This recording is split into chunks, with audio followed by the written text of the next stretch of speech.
Video card to the channel. This is the Asus Dual GeForce RTX 4060 Ti, 8 gigs GDDR6 RAM.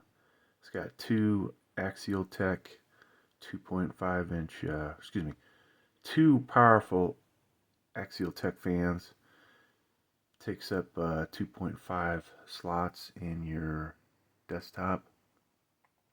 So let's go ahead and get this thing opened. So I forgot one thing. Before we look at the graphics card, here is the back of the packaging. CUDA cores that this thing's going to have, 4352. Memory speed is 18 gigabytes per second, it's 128-bit. PCIe 4.0. Max resolution 8K. And hopefully you guys got a good idea what's on here. I think this one section might need to be lit up a little bit. Alright, so you might have to freeze your screen. So here's the graphics card. I've removed the cover. I did come with a cover for the PCIe interface part, and one of the HDMI and one of the display ports. So here's those two Axial Tech fans. This is a rather compact design. Kind of reminds me of my RTX 3050 or one of the smaller ones, but I don't see a dual BIOS on this. That's what the very back looks like. PCIe interface there is 6+2 or 8 pin.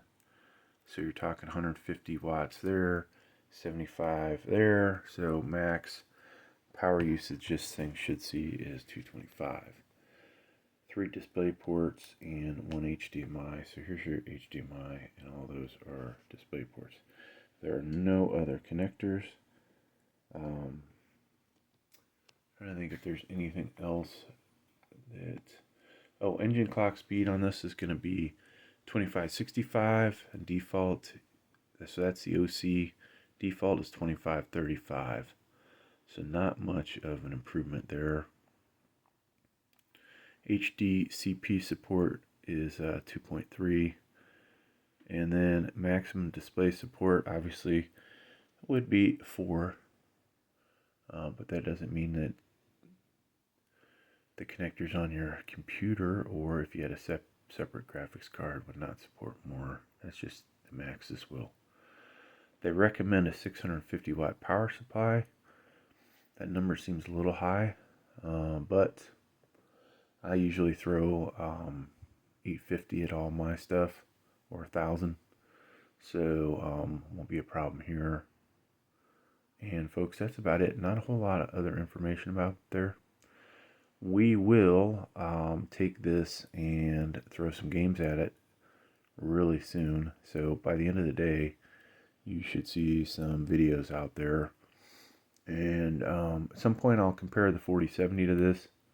4070 would be more superior as far as 4K goes. 1440p for the 1080p range, you know, it's going to have higher frame rates, but really, does that matter?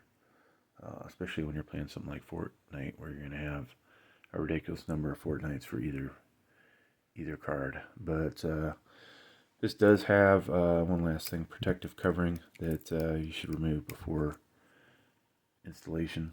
And that's about it, folks. Thanks for checking out the video. Please like, please subscribe.